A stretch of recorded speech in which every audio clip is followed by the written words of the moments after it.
Hello friends, Radhe Radhe, जय श्री कृष्णा। आप सब कैसे हैं? आशा करती हूँ आप सब अच्छे होंगे, स्वस्थ होंगे, मस्त होंगे। मैं काफ़ी लंबे समय के बाद ये वीडियो बना रही हूँ। आज मैं जा रही हूँ जगन्नाथ की पूजा करने और मैंने सोचा लाओ आपको भी दिखाते हैं कैसे पूजा करते हैं और क्या क्या सामग्री को इकट्ठा करते हैं। तो चलिए मैं अभी आपको दिखाती हूँ पूजा की सामग्री क्या क्या है और उसके बाद कैसे पूजा करते हैं और क्या क्या करते हैं और क्यों की जाती है। ठीक है, देखो ये पूजा में क्या क्या आवश्यकता पड़ती है। तो पहली बात, जगन्नाथ की सोमवार व्रत कथा है, इसी से मैं कथा पढ़ती हूँ। और सामग्री में देखो आप, सबसे आज क्योंकि 2 बार सोमवार की पूजा की जाती है, 2 सोमवार आज मैं कच्चे से पूजा कर रही हूँ। तो ये मेरी रखी हैं पूड़ियाँ कच्ची वाली, और ये गुजियाँ बनी हुई रखी हैं, तुलसी के दल रखे हुए हैं, और ये जो मोर नहीं होती है जो आम के पेड़ में निकलते हैं वो होती है। ठीक है, इसमें छोटे छोटे से आम भी लगे हुए हैं। और ये गेहूं की बालियां हो गई, और ये हमारी रोली है, ये चावल हैं, और ये हमारा रखा है कपूर, धूप बत्ती, और ये मैंने रखी है हवन सामग्री।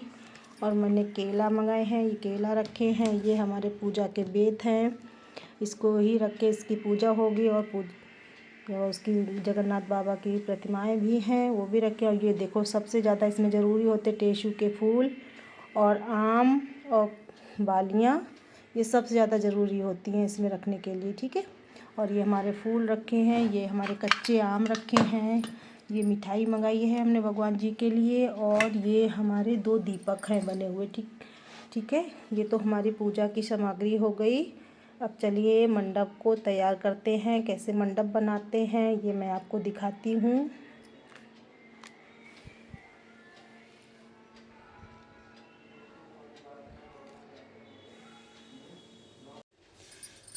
ये हमने जगन्नाथ बाबा की पूजा की तैयारी कर दी है, मंडप भी सजा लिया है। अब हम जा रहे हैं कथा पढ़ने। आइए कथा को सुनते हैं, किस प्रकार कथा है।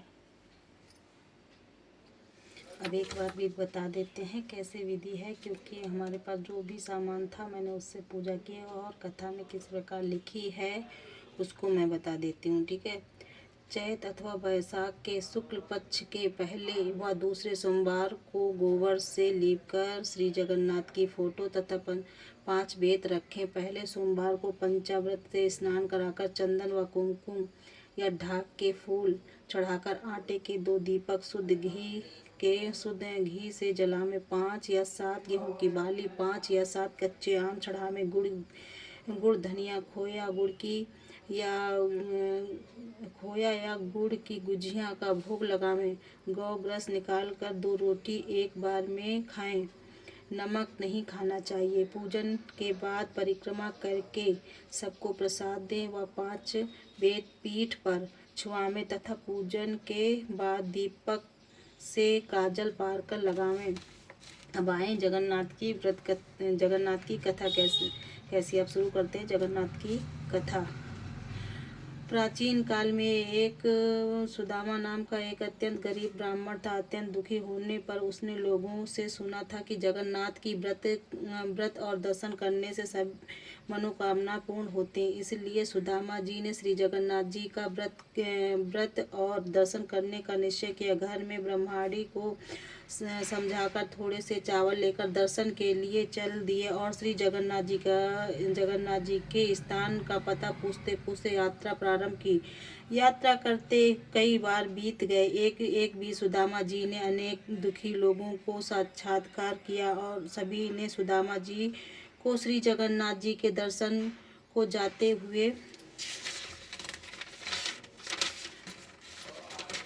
जानकर प्रार्थना की, हे महाराज, हमारे दुखों का भी भगवान श्री जगन्नाथ जी से प्रार्थना करना। इन दुखी लोगों के बल से बंधा हुआ झूमता हाथी, आम का पेड़, रंभाती गाय, बछड़ा, 7 तलैया, आग से जली बिरोसिया वाली औरत, मचिया चिपकी औरत, इन सब ने अपनी अपनी व्यथा को कहा। हाथी ने कहा कि मेरा जीवन बंधे बंधे ही गुजर जाता है। मुझे ना तो कोई खोलता है और ना समीप ही आता है। आम के पेड़ ने कहा कि मैं इतना अभागा हूँ कि समय में मेरे फल लगते हैं किंतु पकने पर कीड़े पड़ जाते हैं, कोई खाने वाला नहीं है। गाय ने कहा कि मेरा बच्चा अलग रंभाता है, मैं अलग किंतु मिल नहीं पाते। मार्ग में एक ताल व उसके समीप एक तलैया देखी। उसका उनका कष्ट था कि पास पास होते हुए भी चाहे जितना पानी बढ़ जाए पर दोनों का संगम नहीं होता है। थोड़ी दूर पर एक कछुआ था जो तपती रेत पर पड़ा था। उसका कष्ट था कि वह सरोवर में नहीं रह पाता था। एक औरत मिली जिसके सिर पर जलती हुई अंगीठी थी। एक दूसरी औरत थी जिसके बैठ का चिपका हुआ था। इन सब ने श्री सुदामा जी से प्रार्थना की कि भगवान से मेरे कष्टों का निवारण कर उपाय पूछना। श्री सुदामा जी ने उनके कष्टों का विचार करते हुए तथा भगवान का भजन स्मरण करते हुए यात्रा करते रहे। कई महीने बीतने पर जब वह श्री जगन्नाथ जी के धाम के करीब पहुँचे तब भगवान ने सुदामा जी की भक्ति जानने के लिए एक जलते हुए भाड़ के समीप खड़े हो गए और रास्ता चलते हुए सुदामा जी उसी भीड़ के समीप आए और देखा कि एक जलते हुए भाड़ के समीप एक व्यक्ति खड़ा है। सो वही रुक कर पूछा, भैया जगन्नाथ जी की यहाँ से कितनी दूर है? जगन्नाथ जी यहाँ से कितनी दूर है? मनुष्य रूपी भगवान ने कहा कि आप जगन्नाथ जी के समीप ही खड़े समझो। सुदामा जी ने कहा, भैया तो फिर वह रास्ता बताओ जिससे मैं जल्दी जगन्नाथ जी के दर्शन कर सकूं। भगवान ने जलते हुए भाड़ का मुंह देखते हुए कहा कि इस रास्ते से शीघ्र ही दर्शन होंगे। सुदामा जी ने कहा कि ये तो आग है, आग से तप रहा है। मनुष्य रूपी भगवान ने कहा, संसार भी यह अनेक प्रकार के दुखों से जल रहा है। बिना तप स्नेह कोई भगवान को पा नहीं सकता है, इसलिए पा नहीं सकता। सुदामा मनुष्य रूपी भगवान के गुण वाक्यों को समझकर झट से धोती लंगोट कसकर भक्ति भाव से विश्वास से आग के भरे भाड़ में घुसने के लिए तैयार हो गए। ज्यों ही सुदामा ने भाड़ में घुसना चाहा कि भगवान के रूप बदलकर हाथ पकड़ लिया तथा सुदामा को देखकर अपने स्थान को ले गए और भगवान ने अपने धाम से सुदामा का बड़ा आदर सत्कार किया। सुदामा जी ने भक्ति और प्रेम से में मग्न होकर कुछ दिन निवास किया। फिर ब्रह्माणी की याद कर एक दिन भगवान से मार्ग में मिले हुए लोगों की व्यथा बताया तो भगवान ने बताया कि इसमें हाथी तो पूर्व जन्म का कायस्थ है। इसने दूसरों के लिए अपने से कुछ दिया नहीं है, सदा दूसरों को फंसाकर मस्त होता रहा है। अतः इस जन्म में मस्त हाथी को बंधन में पड़ा है। अतः उसके दोषों को बताकर वे 5 बेत मार देना जो अपने उन पापों से छूट जाएगा। आम का पेड़ पूर्व जन्म का कृपाण ग्रहिता है। दूसरों से अनेक प्रकार की धन सामग्री संग्रह करता रहा किंतु स्वयं देने के समय कृपाण होता रहा। अतः खाने के समय इसके फल में कीड़े पड़ जाते थे, इसलिए इसके भी 5 बेत मार देना, इसका भी पाप दूर हो जाए। कछुआ जो पूर्व जन्म के लोगों को हरा भरा देखकर जलता रहा, इसी स्वभाव से वो दोष से उसे जल नहीं प्राप्त हो रहा है।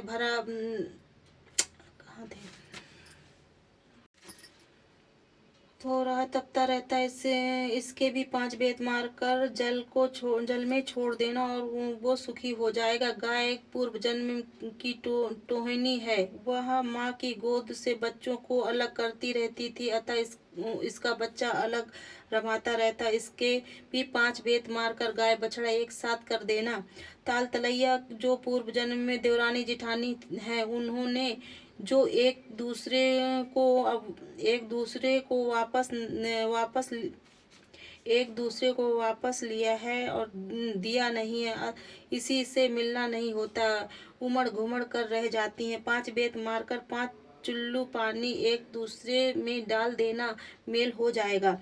जलती अंगीठी सिर पर रखने वाली स्त्री, जिसने पूर्व जन्म में रोटी तो बनाई, किंतु तवा चूल्हे के सिर पर जलता ही रहने दिया, उतारा नहीं, अतः उसके सिर पर तपता रहा। 5 बेत मारकर उसके सिर से अंगीठी अलग कर देना।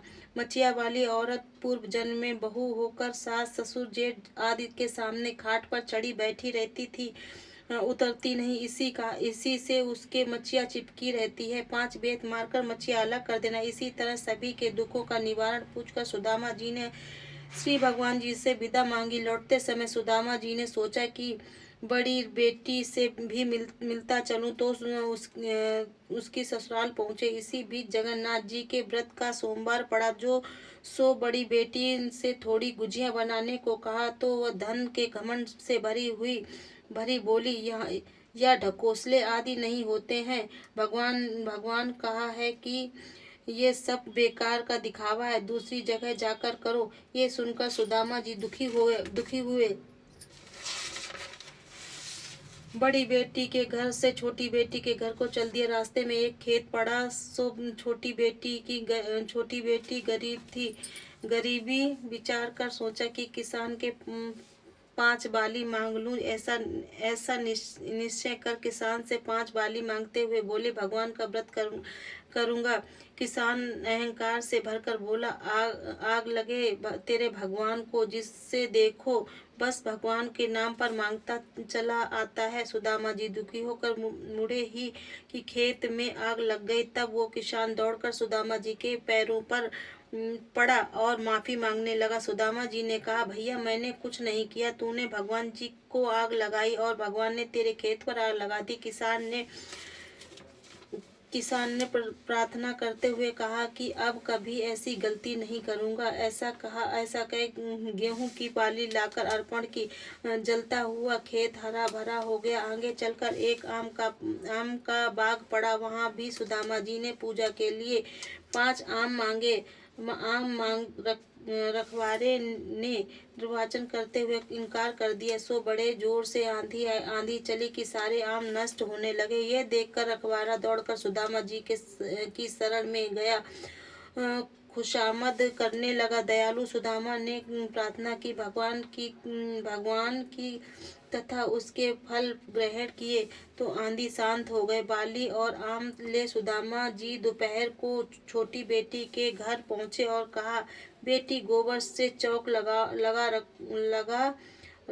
रखो, मैं नित्य कर्म निवृत्त होकर आता हूँ। जो कुछ सामग्री होगी उसी से जगन्नाथ जी का व्रत और कथा करूँगा। छोटी लड़की ने प्रसन्न होकर चौका लगाया और गरीबी विचार कर साहूकार के घर गई और अपने लड़के को बंधक बनाकर पूजन सामग्री घी खोया आदि लाकर गुजिया पूड़ी गुड़ धनिया आदि बनाकर प्रेम से रखा। सुदामा जी के साथ सभी लोग भी भक्तिपूर्वक व्रत किया, कथा सुनी और ज्यों ही कथा समाप्त हुई त्यों ही बंधक रखा लड़का भी प्रसाद लेकर आ गया। छोटी लड़की ने बेटी को देखकर नाराज होते हुए कहा कि तुझे तो बनिया के पास छोड़ आई थी, तू यहाँ कैसे आ गया? बेटे ने कहा कि आप ही ने तो बुलाया है। अभी एक बूढ़े बाबा गए थे जो बनिया के पास पैसे दे आया और कहा कि तेरी माँ तुझे बुलाया है, सो मैं चला आया। सुदामा जी की छोटी लड़की बड़ी प्रसन्न हुई। इधर सुदामा जी ने घर पहुँचते ही देखा कि कुटिया की जगह महल खड़ा, सभी ऐश्वर्य और नौकर चाकर बहन आदि उपस्थित है। ब्रह्माणी जो गरीबी से मुरझा गई थी, सो बूढ़ी सी दिखती थी। वह सोने से आभूषण से लदी चमकता चेहरे के लिए जवान सी दिख रही है। सुदामा जी ने प्रसन्न होकर मन में निश्चय किया कि जगन्नाथ जी की कृपा से मुझे ये सब प्राप्त हुआ है। उनके नाम से एक भंडारा होना चाहिए, जिसमें दूर देश तक कोई भी भूखा ना रहे। ऐसा सोचकर चारों ओर हर कार्य दौड़ाए, निमंत्रण भेजा, इष्ट मित्रों को बुलाया, श्री जगन्नाथ जी का पूजन किया, भंडारा शुरू किया था। जयश्री की सुदामा जी ने सुना कि एक औरत रोती हुई आ रही है। दौड़कर सुदामा जी ने देखा कि बड़ी बेटी रोती हुई आ रही। सुदामा जी ने पूछा, बेटी रो क्यों रही हो? बड़ी लड़की ने कहा, पिताजी जब से आप हमारे यहाँ से गए हो पता नहीं किसका कोप हुआ है कि धन नष्ट हो, संपत्ति नष्ट हो गई है। मैं बड़ी दुखी हूँ। सुदामा जी ने ढांढस बंधाया और प्रेम से भोजन परोसा, किंतु पत्तल पर गिरते ही सभी व्यंजन रोटी कोचिया के रूप में बदल गई। ये देखकर सभी आश्चर्यचकित थे। सुदामा जी ने यह देखकर दुखी होकर भगवान से प्रार्थना की तो आकाशवाणी हुई कि तुम्हारी बेटी ने हमारे व्रत का अनादर किया था तथा प्रसाद बनाने में दुखी हुई, अतः इसी से सारी संपत्ति नष्ट हुई तथा भोजन में रोटी कोचिया रह गई। मैं श्री सुदामा जी ने प्रार्थना की कि हे भगवान, आपके भंडारे में तो इसे भरपेट भोजन मिलना ही चाहिए। सुदामा जी के आग्रह से भगवान ने कहा कि मेरी सीत इसके पत्तल में छोड़ दो, इससे भरपेट भोजन प्राप्त होगा, किंतु मेरा व्रत करने से ही इसके दुख दूर होंगे। लड़की ने सुना तो उसी दिन जगन्नाथ जी का व्रत करने लगी। व्रत के प्रभाव से सुखी हुई जगन्नाथ जी का व्रत संसार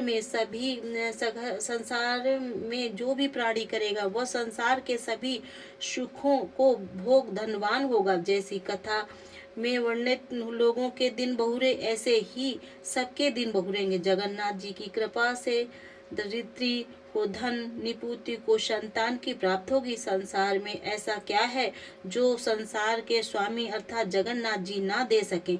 वे सब कुछ दे सकते हैं। श्री जगन्नाथ जी के व्रत सदैव ही करना चाहिए। इसके करने से जन्म जन्मांतर के पाप नष्ट हो जाते हैं, परिवार में सुख में जीवन व्यतीत होता है। इसकी महिमा बड़ी है। बोलो जगन्नाथ बाबा की जय।